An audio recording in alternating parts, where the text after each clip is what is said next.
You're listening to the RTI Press Pass powered by Rocky Top Insider.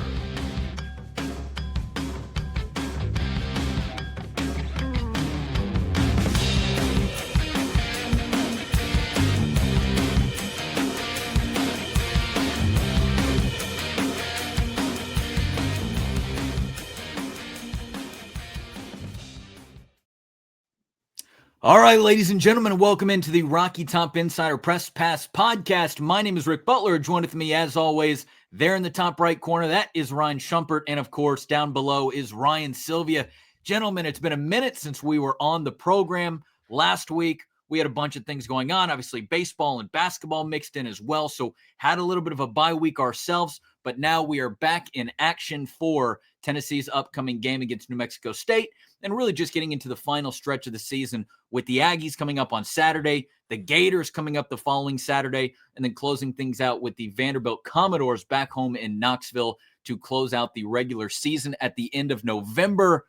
It's obviously a big time in Knoxville, maybe not as big as the last time we talked. There was an Oklahoma game on the radar. There was a Tony Vitello departure. There was a Josh Elander hire.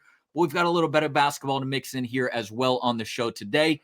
But really just wanted to come back together and get to talking about a little football, about a little basketball, see what else is going on. Gentlemen, good morning. It's good to be back with you both. Shump, how you doing today? Good. I mean, Tennessee won the Pat Summitt Heritage Classic, which some have called the biggest basketball game in the world this calendar year. So, Pat Summitt bobblehead. Yeah. Do you not respect the Pat Summitt bobblehead, Rick? I do respect the Pat. Why would I not respect the Pat Summitt bobblehead? You were acting like there was nothing going on. But no, yeah, I say that teasing a little bit, but some early season basketball, not too many, really great games at this point. Though the Lady Vols game against NC State was a very exciting game. So some home stretch football to look forward to, and a little bit of basketball, but excited to be back on here. I have a Pat Summitt book right here. That's McKay's find right there. Yeah, he didn't have the respect to take McKay's tag off of it, but I wanted to show everybody the 450. But wait a minute. I have a second Pat Summitt book. Also from McKay's. This one, though, $12. What makes this one $12 and this one $4? $12 McKay's purchase does clear you that you do respect the greatest of all time. This one is Maria Cornelius. Oh, there you go. Who, shout out to, I know Ryan sees her quite often at the Lady Vols. So great. Tell her, give her my best. Tell her I'm reading the book. I've also read that. I also have that book. Also read it. Sylvia, can you show your Pat Summitt book real quick? Oh, he's got moving too. The cat got startled by this.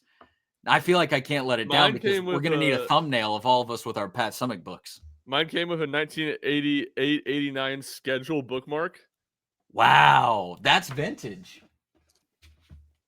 Oh, you're raising the roof too. A couple guys raising the roof. All right, let's get a thumbnail picture right here. Go ahead and show it again. Yeah. There we go. Okay, that's going to be the thumbnail of the show. To one of her audiobooks. So I've got two under the belt, technically. Okay. Yeah, I'm in last place and I only got the one. But I have read it. Rick, have you read yours? I feel like you didn't read it. You haven't read yours, if I had to guess. You're saying mine is just decoration on the shelf? That's exactly what I'm saying. Well, that's what I'm guessing. I'm not saying anything. I won't comment on any allegations. I won't confirm. I won't deny, though. I will say they look really nice back on my shelf. My somewhat recent purchases from McKay's when I built this whole thing behind me. But I won't comment on these allegations. Just won't do it. As long as you Performative reading. Quit asking me to do it. Performative reading. But he has not read a word of any of those books behind him. He knows there's the words Pat Summitt in it. But that's illiterate. We can't. Like a Charlie Kelly situation. Are you saying I can't read? Are you saying I literally That is can't what read? illiterate means, yes. Tell Maria that I will have her book done by 2026. That's another point for Rick not knowing what illiterate means. This is ridiculous. Here on this book report. Here on this podcast, I have been slandered for bad math. I have been called illiterate. They've said I can't read. What can I do? What can I do? Same thing. I know. I needed a third one. Miracle you got out of college with a degree. That's all I'm just saying. I need to pull something else off the wall. I need to hold up my degree right because I did. Okay, just showing stuff to the camera. Yeah, this is show and tell day. It's a New Mexico State game. We don't have a lot to talk about. It's a show and tell. What else do you guys have that's interesting, maybe on your desks or behind you? On my desk, I showed you guys before. I'm currently trying to get an achievement in a Far Cry 5, so I just got a. All right, you're a nerd. That's about it. I have the scorecard from the one time I broke 80. There you go. And I have the golf ball that I broke 80 with. Noodle 1. That's unfortunate. Yeah, very funny ball to break. I have my trophy from my Ryder Cup style event that I won 3-0-0, no big deal. That is I got the Aflac impressive. duck from the Aflac Kickoff Classic. It's my dog's favorite toy. I also have that right here. I have a jar of mayo that's been sitting on my desk for over a year now from the NC State game. You need to clean that up.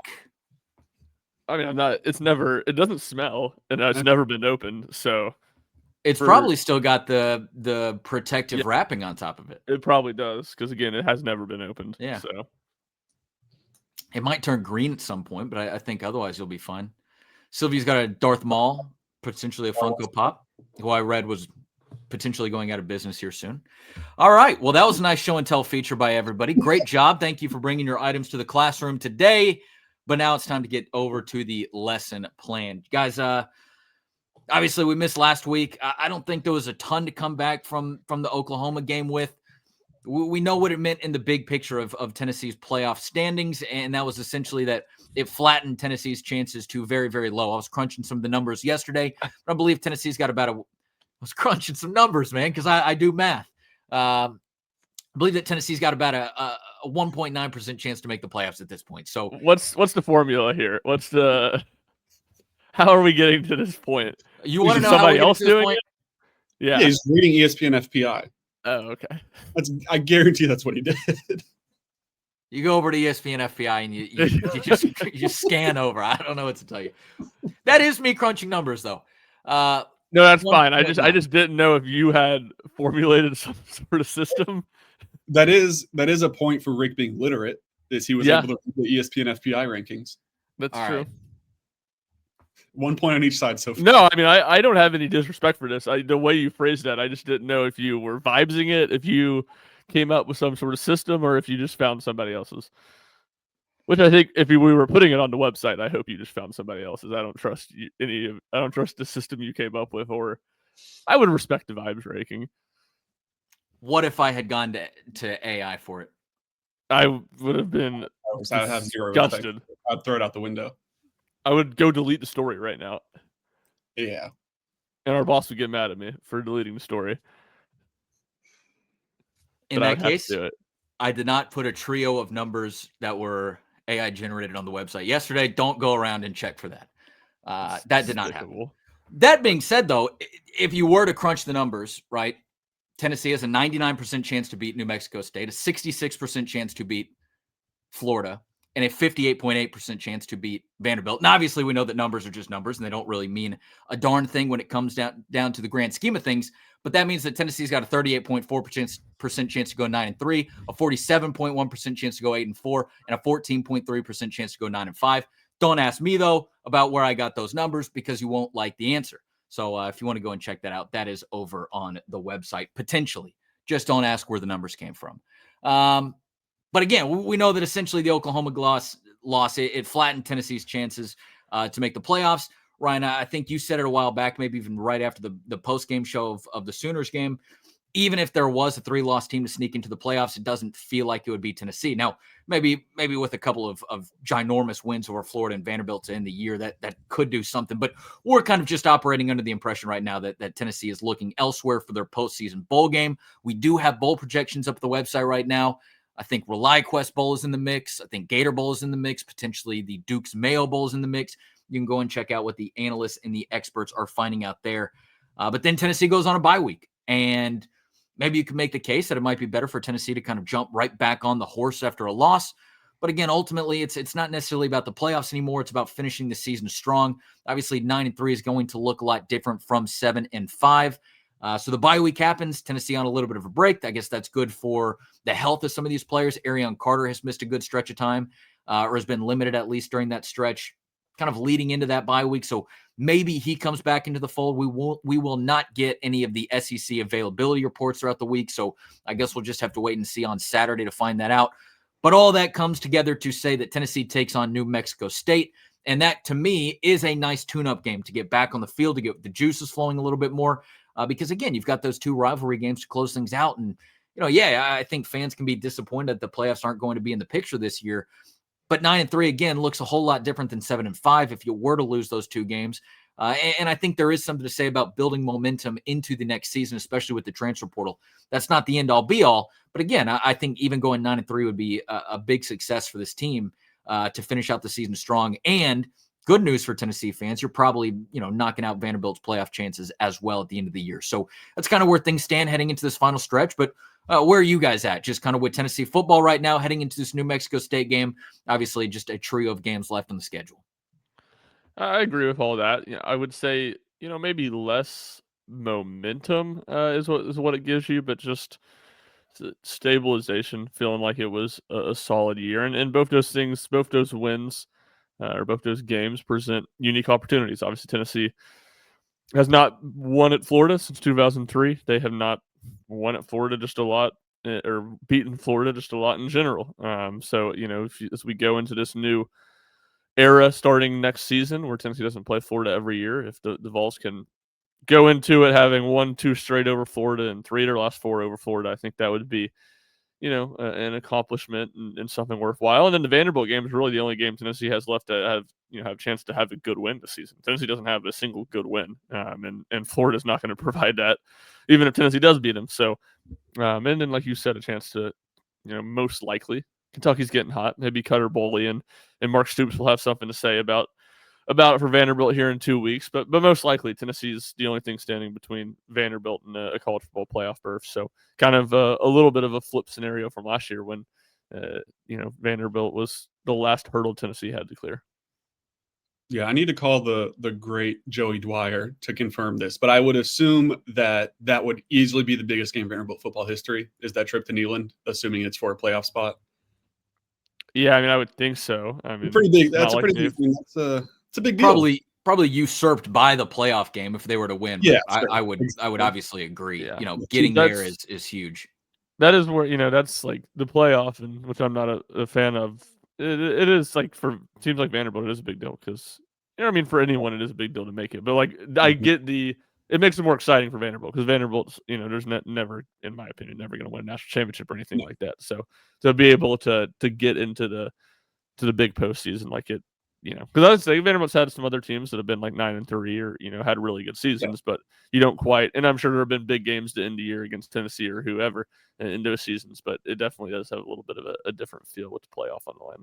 Yeah, just to be able to like technically say you're in the running for a national championship in the postseason, like that's a big deal. Even if it ended in one game and they got killed, or even if they won that, whatever happened, it's a big deal to just get in the picture at all for them. For me, Tennessee wise though, it's pretty black and white. There's not a lot of gray area for me. Maybe it's too simple of a way to look at it, but it's like if they finish 9-3, I think that's fine. Like going into the year, if I would have told you guys Tennessee goes 9-3, or 3 losses, Georgia, Alabama on the road, Oklahoma, they win everything else, I think we all would have said, okay, that's fine. Sure, you take it. It was a weird offseason. That's, we all predicted 9-3, maybe different games, but absolutely go ahead and roll that into next season. They go 8-4 and they split that Vandy and Florida game, whichever way it ended up being. I think it's like not ideal, but you kind of give a pass, like you lost your quarterback in the offseason. And you had 100 days to get Joey Aguilar ready. Now, he's been pretty good. He's had issues here and there, the turnover issues against Oklahoma and stuff. But overall, it's been pretty good. But still, it's not an ideal situation. You're down your 2 starting cornerbacks. And even though you thought Jermod probably wasn't going to be ready, and that's why you brought in Colton Hood, who would have thought Ricky Gibson would miss all but like 5 snaps this season? You were without some of your defensive tackles early in the year. There's just a lot of stuff that went to it. Jacoby Thomas leaves in the spring, which would have been a big deal if he was still in Knoxville because he's having a great season over at Miami. 8-4, not ideal. I think you give somewhat of a pass and just say, all right, let's see what happens next year. 7-5 is a disaster. Like I don't with this schedule in year 5 for Josh Heupel, I don't care if his son was playing quarterback. I don't care if Rick was playing quarterback. I don't care if Josh Heupel came out of retirement himself and played quarterback. That is just an awful season. So it's really that simple to me. I'm not saying fire Josh Heupel if they go 7-5. Like, don't get me wrong, I'm not saying that, but it is like, man, that's not good, and you better show some results the next year. So it's to me, it's that black and white. 9-3, cool, let's go. 8-4, all right, excusable. 7-5, disaster. Yeah, I mean, I think that's pretty fair, especially when you, like you said, how easy the schedule is and what Tennessee's only wins would look like in a 7-5 season, which would be over all very bad teams. Yeah, and that disaster is even more inflated to me because you do lose to two. I know that. I guess it was Florida who wasn't one of Tennessee's annual rivals, if you will. Obviously, that maybe more of a scheduling thing. But if you lose to two of your most prominent rivals, one being the in-state team, the other being the historical rival in Florida, to close down the season, that just kind of is such a deflating stretch. I think not only for the fan base, but obviously again, the streak in the swamp continues, and there's no it'll be a while before Tennessee heads back down to Gainesville. And then, Vanderbilt getting into the playoffs with a win potentially, over Tennessee, those are all two big deflating things. So I think you're right. I think that only sort of inflates and adds to what would just be a disastrous stretch of the season. And then you're looking at it as well. And let's say, you beat New Mexico State right there, but you lose to Vanderbilt in Florida. Well, now you've lost 1, 2, 3, 4 out of your final 6 games. And one of those wins was New Mexico State, and that's just a really tough way to close down the season. Yeah. And it's the Vanderbilt game too. Like, it's on your home field. You can't let your in-state rival beat you on your home field to get into the playoffs. Now, it's easy to say from a media perspective, or if you're a fan and you're really invested in the rivalry. I am curious how much Tennessee in this era of college football wakes up for the motivation of, hey, this team hasn't won in the swamp in 20 years. Do they really care? I'm sure some of them do. Some of the guys from Tennessee, or some of the guys that have been in the program forever, I'm sure they take, pride in, Vanderbilt doesn't beat us and this and that, and, got to end that streak. I'm also sure a lot of them are just like, hey man, I'm just trying to win football games. That doesn't really tie into it. So I'm curious. I think you need to see to what they do this week against New Mexico State. They could beat them by 50, and it could still be kind of sloppy and unmotivated and stuff like that. Or they could go out and they could look like a team that is motivated to finish the season strong.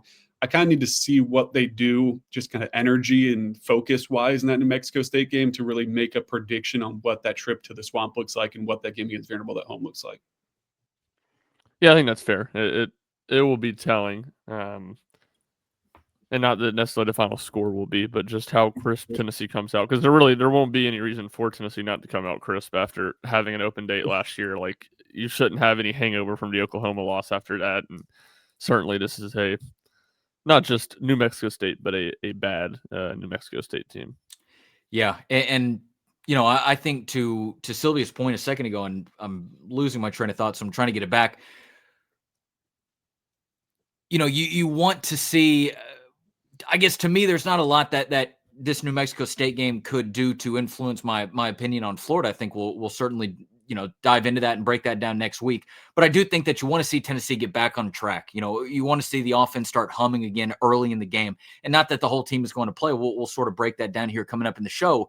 But I think you want to see Tennessee get back on its track so that you can potentially set yourself up for, a Kentucky-like showing in Gainesville, where you can just sort of blitz things off the bat. You can find some success with explosive plays down the field. You can get Florida off rhythm because, again, it's a team that doesn't have their head coach that they started with. And not to make this whole thing about Florida, but it's also a team that's 0-2 since the firing of Billy Napier. They've lost back-to-back games. So I think there is an opportunity that presents itself next week. But to me, there's just not a lot of that you could do because that's what I was going to say, because there's not a lot that I think could influence my opinion on the Florida game with this game coming up, because it is a Tennessee can score X amount of points, however many that they sort of choose to do. But I also don't have a lot of the opposite of faith, I guess. I don't have a lot of disbelief that Tennessee is not going to come out and play somewhat motivated. I just think that Josh Heupel over his tenure has done a good job of keeping Tennessee in the fight against things and not letting things, sort of break down. Maybe you can cherry pick out an example or two, but I think that Tennessee's or Josh Heupel's teams in Tennessee have typically come out motivated. Obviously, sometimes there's been more to play for than in the past. But that to me is not necessarily a worry for this game. But I don't think it's going to influence my decision too much on what we talk about next week for that game against the Gators, previewing that. Well, yeah, it's not the like they could sleepwalk in that game and maybe still win by 40 or 50 points. It is just truly like the eye test of it. Like, does this look like a team that's locked in for the final stretch, or is this a team that's just trying to get to the finish line right now? And I think that's what's telling to me about the Florida game and the Vandy game going forward. But it is like I'm sure Miles Kitselman and the seniors are going to be like Joey Aguilar, who this could theoretically be the last football games he played. Like he's gonna maybe get an opportunity to training camp or something like that at the NFL level. But there's a good chance this is some of the last, like really top level football that those guys play. I'm sure they're going to be motivated. I'm sure the guys with draft stocks are going to be motivated. Are you going to be able to get all 11 on the field when you're in between the white lines and it's 11 on 11? Like, the coach speak of it. Can you get everyone to buy in at the same time? Because just one weak link, that could kind of, not go well and cause disasters. That's what I'm looking for in the New Mexico State game. I don't have any second thought about them winning or winning by a lot. It's just kind of the focus of. And then you mentioned too, like the offensive aspect of it, and you want to go into the swamp and have the offense firing all cylinders too. With how bad DJ Lagway's looked, and it looks like he's probably going to be the starter this week for Florida, but they're still. He just got benched in that last game. They could still go to the freshman behind him, or maybe a Harrison Bailey at QB3 if they really wanted to do that. I would like to see Tennessee's defense come out of this New Mexico State game, just kind of be locked down and not give Logan Fife and New Mexico State much of anything and force turnovers and really continue to build some momentum, because they had a pretty good game against Oklahoma. That was not the reason they lost, was the defense. So if you can kind of continue to snowball on that side of things, that would also give me a lot more confidence going to that Florida game. Yeah, no doubt. Because just to your point, it feels like the defense has honestly just played a good bit better over the last month. I guess you could exclude the Kentucky game because there were some issues there, but at the same time, Tennessee was up big for the vast majority of that game. And I thought the defense, not that they were great, but the run defense, at least, you point to as being a lot better against Alabama. The run defense has been a lot better, I guess I should say, the last month. There still have been issues. And I think when you look at who Tennessee has left on the schedule, Florida's quarterback play has been pretty terrible this season. We'll see who they end up starting when Tennessee plays them. And then Vanderbilt, who's obviously a very, very run-heavy team, and some triple option principles. Like those are the areas that Tennessee needs to be really solid in defensively if they're going to win those games. So with the game coming up this weekend, Saturday, 4:15, Tennessee and New Mexico State. Tennessee, by the way, jumps up, I guess, a couple of spots to 23 in the latest college football playoff rankings that came out on Tuesday night. Prior to that, they were 25 during the bye week. So Tennessee, obviously, not just on the outside looking in, but it's a pretty foggy window that they're looking through. New Mexico State 3-6 on the year. Like you guys have been saying, this is a huge spread, 41.5 points in favor of Tennessee. What are you looking for in this game? I mean, it honestly kind of reminds me of some of the conversations that we had at the beginning of the year during the ETSU game, or the insert whoever it was, UAB, something like that. I think that you want to see the starters come out and perform well, maybe a little bit of rotation with some guys that you're kind of getting an evaluation on for the next season.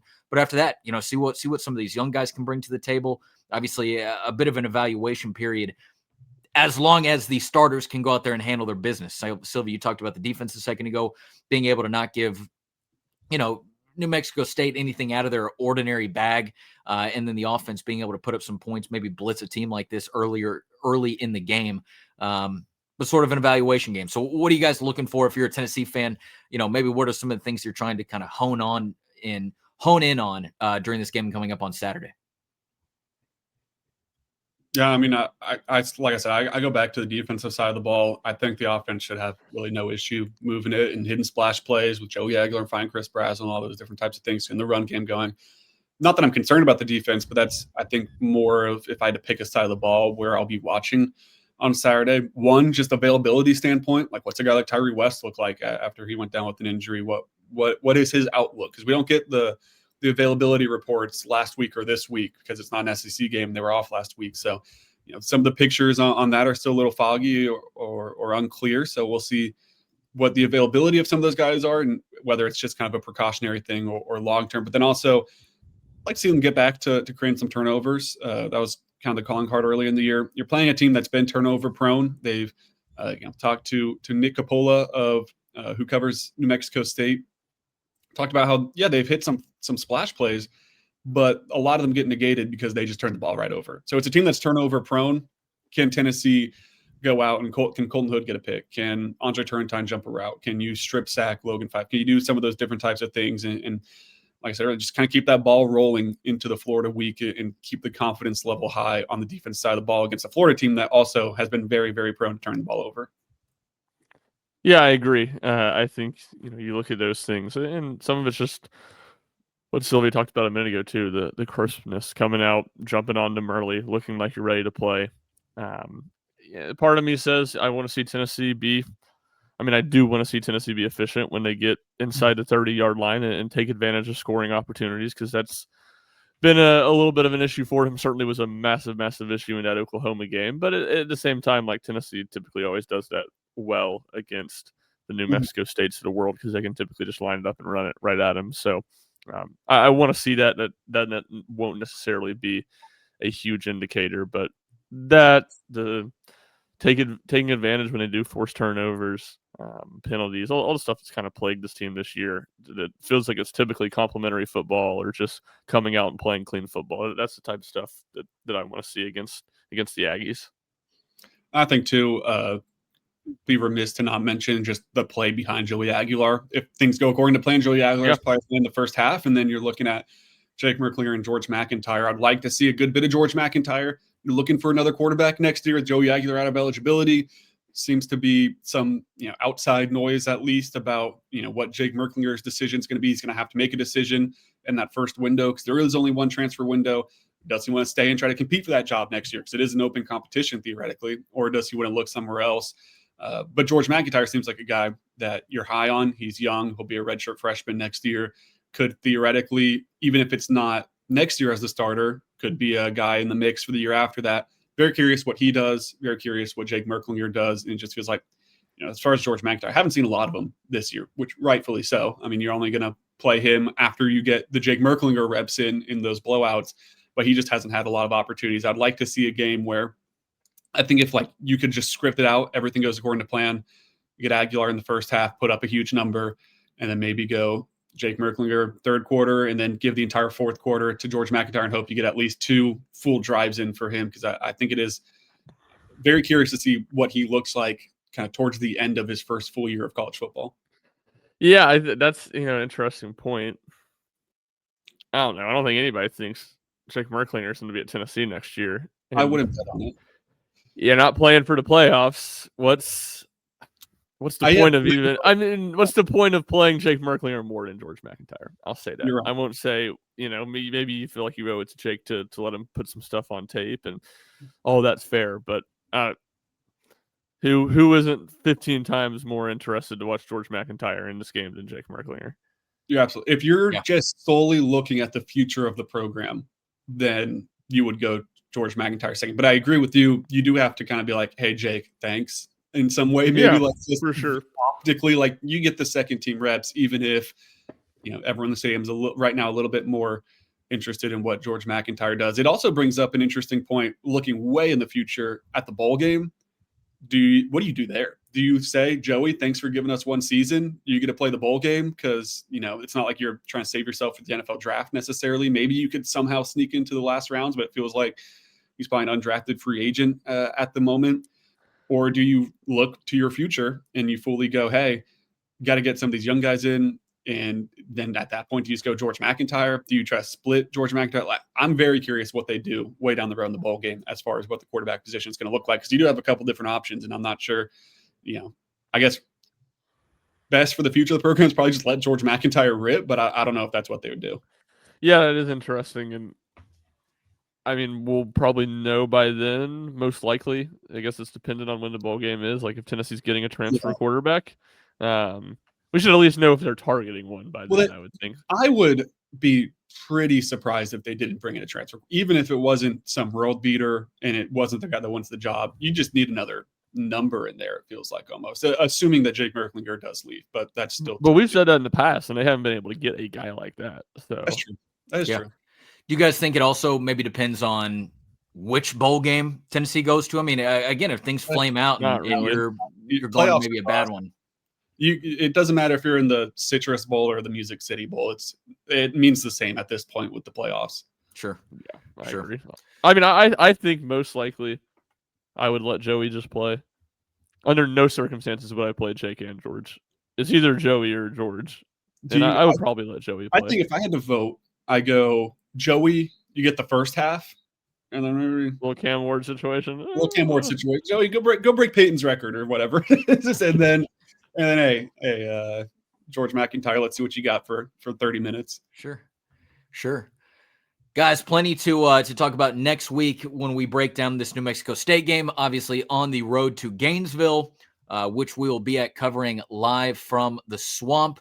But I want to give you guys a quick question before we transition to just a tiny bit of basketball talk on the way out. Not the longest episode in the world here this week, but it is nice to be back talking a little ball. This was something I've just found out here in the last couple of minutes, or I've just sort of put together. This is a fun one. So Tennessee, a 41.5-point favorite over New Mexico State. Tennessee basketball is also a 41.5-point favorite over North Florida tonight in the Food City Center. Which team wins by more points? Do they both cover? Do they both not cover?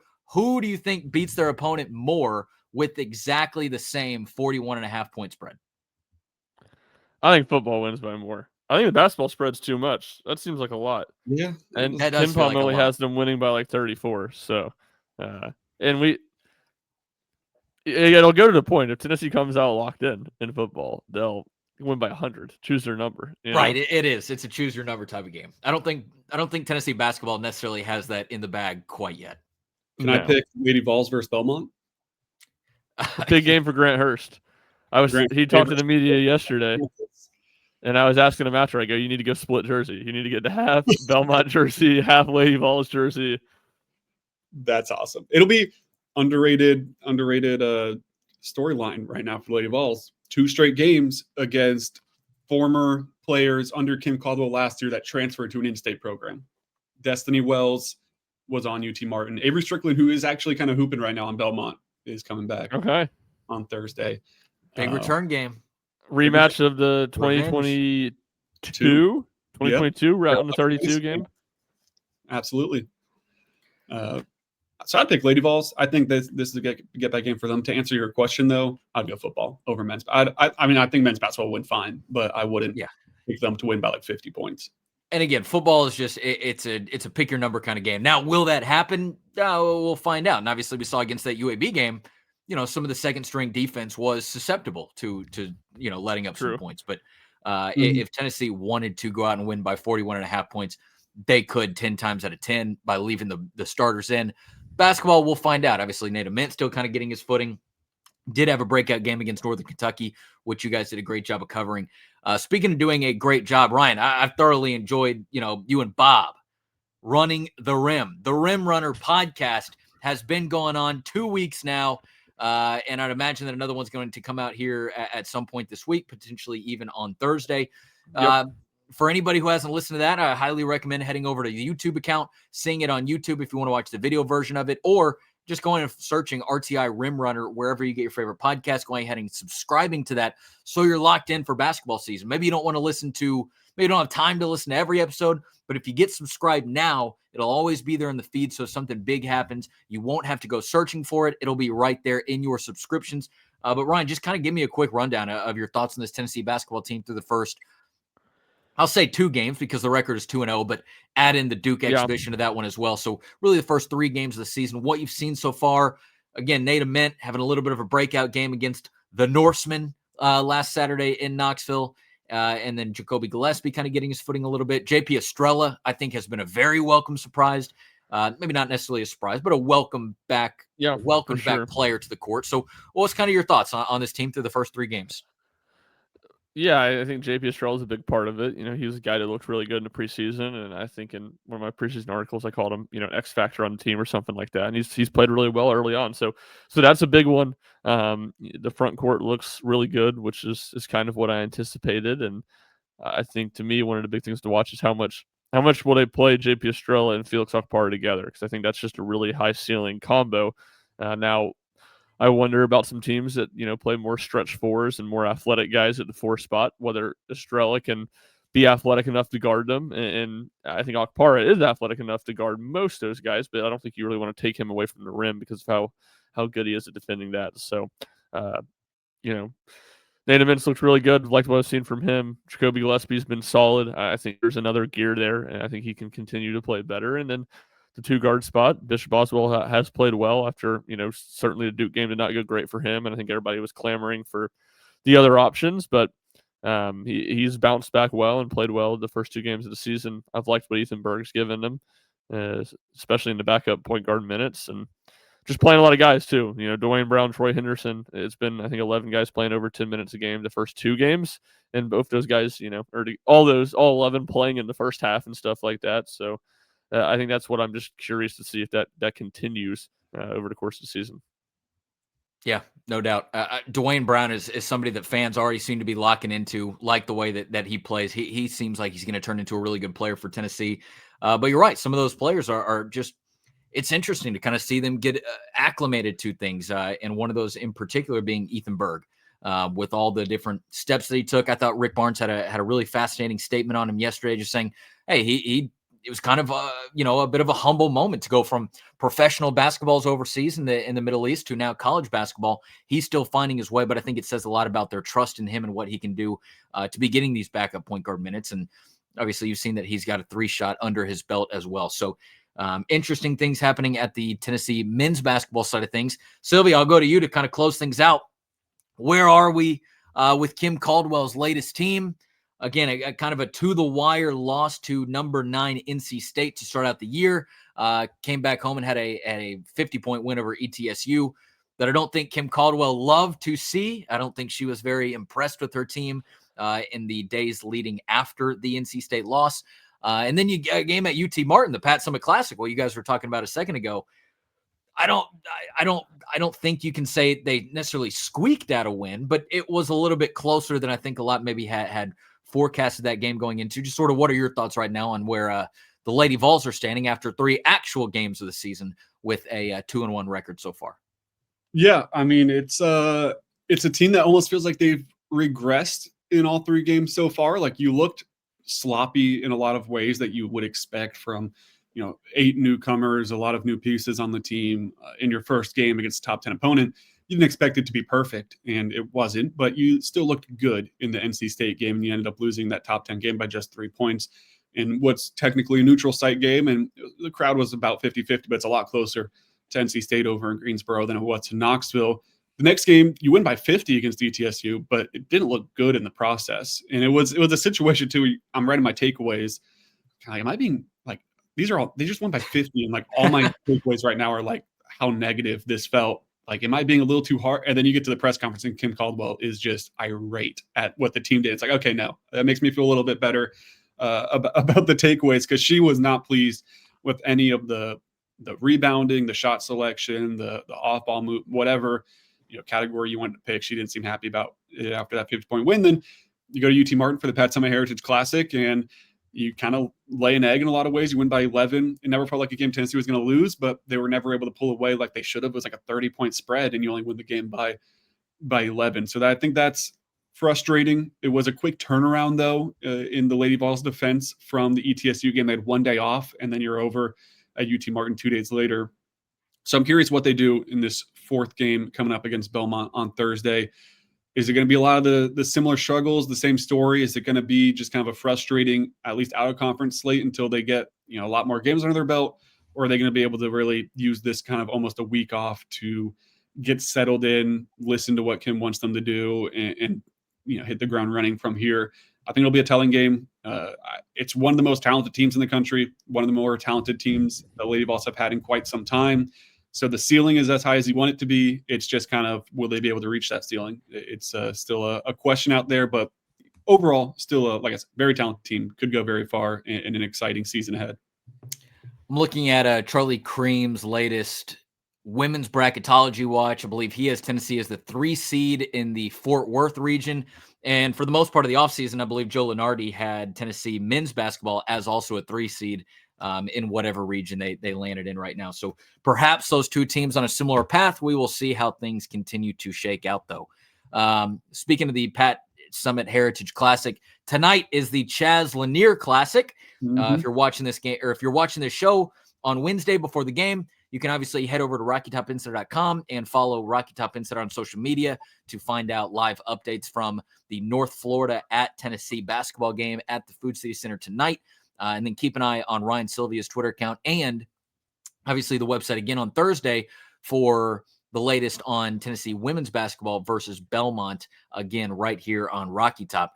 Guys, that's about going to wrap it up for us today, but a couple of quick housekeeping things to get out of the way at the end. Go ahead and check out, we already mentioned it, RTI Rim Runner podcast with Ryan Shumpert and Bob Baskerville. That is on YouTube and wherever you get your favorite podcast. Be sure to keep checking out the RTI Lowdown. That was another show that took a little bit of a break there in the middle of the season last weekend, but I know Bob Baskerville and Chris Lowe are going to be back in action this weekend and potentially have a great guest as well. That one's going to be a fun one and a good surprise. I think Tennessee fans are going to be, very thrilled or at least very interested at the pick that those guys get for their guests coming up on Sunday. And then Pancakes and Bacon with VFL Kyler Kerbyson and Reed Bacon comes out on Mondays as they continue to break down the final stretch of the Tennessee football season. Those guys obviously give a great perspective on where this football team is. You have a player perspective, so that's always interesting to hear. But you can find all 3 of those shows, including the Press Pass, over on the Rocky Top Insider YouTube account and wherever you get your favorite podcasts. If you want to follow Ryan Shumpert, you can do that at rshump00. That's SCHUMP. If you want to follow Ryan Sylvia, you can do that at Ryan T. Sylvia. And then I am at Rick_Butler on Twitter myself. And I'll do it. Jack Foster, our good friend, your good friend at Jack Foster Media. He will be back for the Diamond Pass when Tennessee baseball gets rolling. Barely even talked about baseball today, but Ryan, I believe you just put out a great sort of fall observations article over on RockyTopInsider.com. So if you want to find out the latest of how things close with Josh Elander's first little tenure as the Tennessee baseball head coach, head over to RockyTopInsider.com, click the baseball tab, and it should be very easy to find from there. Gentlemen, anything else that we might have missed on the way out? Obviously, Tennessee coming up against the Aggies this weekend. Not the Aggies, as in the number 3 team in the country, but the Aggies of New Mexico State. Better logo, in my opinion. Anything coming up, anything else on the game coming up this weekend or any of the other sports going on Rocky Top? Nope. Think we've hit it all. Like I said, a couple of baseball pieces on the site. This fall practice got wrapped up, but that's about all I got. Tennessee soccer, NCAA tournament, Right. March Madness style, beginning Friday. I'm personally excited. It is the only time I hate soccer. It's the only time of the year that I watch soccer is the Lady Vols NCAA tournament. So I'm excited for that. I hate soccer as well, but that is going to be a fun one coming up.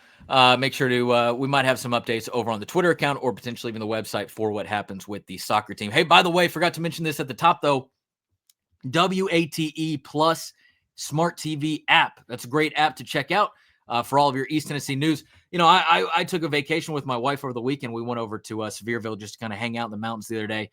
And it's just one of those reminders that the reach goes so far out. So when we're doing our post-game breakdowns, we're on TV at the Jimmy Buffett's Margaritaville, talking a little ball. I knew that, of course, but it always is just nice and a reminder of how big of a reach that WATE has.